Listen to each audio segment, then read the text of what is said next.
Nandito ako sa inyong harapan upang italakay at ibahagi ang aking action plan na ginawa. Unang layunin, mapabuti ang kakayahan ng mag-aaral sa pag-uunawa sa binabasa. Mga aktibidad at estratehiya, ipapatupad ang isang araw-araw na 20 minutong tahimik na pagbabasa, ipapakilala ang iba't ibang material sa pagbabasa tulad ng mga kwento, tula, balita upang tugunan ng iba't ibang interes. Magsagawa ng mga regular na pagsasanay at kwento sa mga pag-uunawa sa binabasa. Mga sangkot na tao, mga pag-uugnay sa Pilipino at mga guro sa Pilipino at mag-aaral. Kinakailangan kukunan ng fund, pagbili ng iba't ibang material sa pagbabasa, posibleng pagsasanay para sa mga guro sa epektibong mga estratehiya sa pagbabasa. Panahon na pagpatupad, unang semester. Layunin nito na mapaunlad ang kakayahan ng mga mag-aaral sa pag-uunawa at pag-aaral sa iba't ibang uri ng teksto ng Pilipino. Napatutok sa iba't ibang material sa pagbabasa nakakatulong upang maengganyo ang mga mag-aaral at palalimin ang kanilang pag-uunawa sa wika at kultura. At ang pangalawang layunin naman ay mapabuti ang kasanayan sa pagsusulat at pagiging malikhain ng mga mag-aaral. Ang mga aktibidad at estratehiyang ginamit, integrihin ang mga araw-araw na pagsusulat sa journal sa Pilipino, magtalaga ng iba't ibang gawain sa pagsusulat tulad ng mga sanaysay, maikling kwento, tula at may feedback session. Mga organisa ng mga isang talimpalak na magsusulat na upang isingin ang mga kagustuhan ng mga mag-aaral. Mga sangkot na tao, mga guro sa Pilipino, mga mag-aaral. Kinakailangang pinagkukunan ng fund, mga materyales at kagamitan sa pagsusulat, mga premyo para sa patimpalak sa pagsusulat. Para na pagtutulad unang semester. Ang layunin nitong palawakin at mapabuti ang kasanayan sa pagsusulat ng mga mag-aaral sa pamamagitan ng iba't ibang aktibidad sa pagsusulat tulad ng pagsusulat ng journal o pagbuo ng iba't ibang uri ng akda. Mahahasa ang kanilang kakayahan sa pagsalaysay at pagpapahayag ng kanilang mga ideya. At ang pangatlong layunin naman ay mapabuti ang abilidad ng mga mag-aaral na maipahayag ang kanilang sarili sa Pilipino. Mga aktibidad at estratehiyang ginamit, magsagawa ng regular na mga talakayan sa klase ukol sa mga nauugnay na paksa, mga organisa ng mga session na pagkukwento, itaguyod ang pakilahok sa mga pag-eskwela o pangdibisyon na kaganapan sa Pilipino. Ang sangkot ng mga tao, mga guro sa Pilipino, mga mag-aaral. Kinakailangan pinagkukunan ng fund, mga mikropono at mga speaker para sa mga kaganapan, mga premyo at insentibo para sa pakikilahok.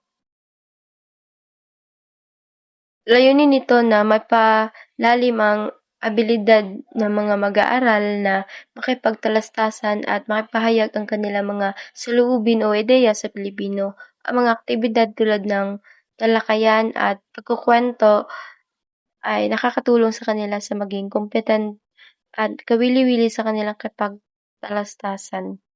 At pang-apat na layunin naman, gamitin ang teknolohiya upang mapabuti ang mga karanasan sa pag-aaral sa Pilipino, mga aktibidad at estratehiya ginamit, paggamit ng mga educational app at online platform para sa praktika sa wika. Magsagawa ng mga multimedia presentation sa mga mag-aralin, pagtuklas ng mga virtual field trip kaugnay sa panitikan at kultura ng Pilipino, mga sangkot na tao, mga guro at Pilipino, at mga mag-aaral. Kinakailangan kukunan ng fund, access sa mga computer, tablet at internet connection, pagsasanay para sa mga guro at integrasyon ng teknolohiya. Panahon ng pagtutupad sa buong taon. Layunin nito na gamitin ang teknolohiya upang mapalawak ang mga karanasan sa pag-aaral ng wika at penitikan sa pamamagitan ng mga educational app, multimedia presentation, at virtual field trips. Mas mapapangkop at mas magiging mapapaniwala ang kanilang pag-aaral.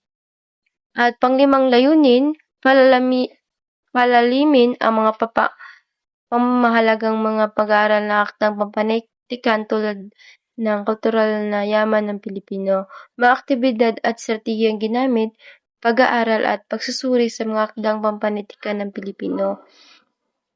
Pagdiriwang ng mga kulturang kaganapan sa Pilipino tulad ng Buwan ng Wika, Araw ng Penitikan, pagsagawa ng mga pambisita o lokal na mga kulturang lugar o mga palabas. Mga sangkot na tao, mga tagapag-ugnay sa Pilipino at mga guro sa Pilipino, mga mag-aaral. Kinakailangan pagkukunan ng fund, mga materyales para sa kulturang kaganapan, dekorasyon, kasuotan at iba pa. At transportasyon para sa mga kakulturang pambisita. Ang panahon ng pagtutupad ay sa pangatlong semester. Ang layunin nitong palalimin ang mga pag-uunawa at pagpapahalaga ng mga mag-aaral sa mga akdang pampanitikan at kultural na yaman ng Pilipino sa pamamagitan ng pag-aaral at pagdidiriwang ng mga kulturang kaganapan, mas mapalalim nila ang kanilang pagmamahal sa sariling wika at kultura. At pang-anim na layunin, mapabuti ang kasanayan at gramatika ng mga mag-aaral at palawakin ang kanilang bokabularyo. Ang mga aktibidad at estratehiyang ginamit, araw-araw na pagsasanay at mga enerhisyo sa gramatika, mga aktibidad at laro sa paglalawak ng bokabularyo, pag-udyok sa mambabasa na mas advanced na teksto sa Pilipino, mga sangkot na tao, mga guro sa Pilipino, mga mag-aaral. Kinakailangang pagkukunan ng fund, mga aklat at sanggunian sa gramatika, mga sanggunian para sa pagpapalawak ng kurikulum. Layunin nitong mapaunlad ang tamang paggamit ng gramatika at paglawakin ang bokabularyo ng mga mag-aaral sa Pilipino, mga aktibidad at sa gramatika at bokabularyo na mapakatulong sa kanila na maging mas komprensibo at epektibo sa kanilang paggamit ng wika. At pang-anim na layunin, mapabuti ang epektibong paraan ng pagsusuri ng pagkatuto ng mga estudyante sa Pilipino. Aktibidad at estratehiyang ginamit, gamitin natin iba't ibang paraan ng pagsusuri, katulad ng kwento, proyekto, presentasyon, magbibigay ng maagang at kontribong puno ng mga estudyante, ipapatawag ang mga pagsusuri ng kapwa at pagpapalaga sa sarili, mga taong sangkot, mga guro sa Pilipino, mga estudyante. Kinakailangan pinansyal na pinagkukunan, materyales at kasangkapan sa pagsusuri, pagsasanay para sa mga guro at epektibong pamaraan sa pagsusuri, at ito ang final na semester.